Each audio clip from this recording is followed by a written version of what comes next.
Welcome to the Tech Egg. Don't get scrambled. Enjoy the video. You start by making sure the watch has power and you can access the controls. Low battery causes time errors. Once done, identify whether you have an analog crown, digital mode buttons, or a paired smartwatch app because each path differs.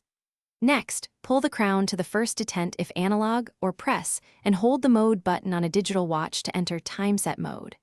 For smartwatches, open the settings app on the watch or phone to prepare for syncing. Now you perform the detailed adjustments based on type. For analog watches, pull crown to time set position and turn slowly until minute hand aligns with desired minute.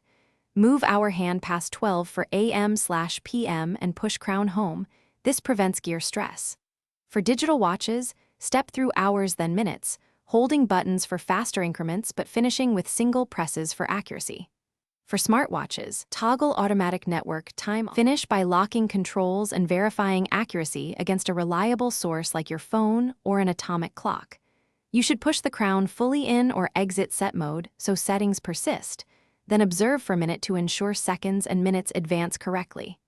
If it's a smartwatch, restart after syncing to solidify settings. If the watch still drifts, try a soft reset. If problems continue, consider replacing the battery or seeking professional regulation. This often resolves persistent mechanical timing errors.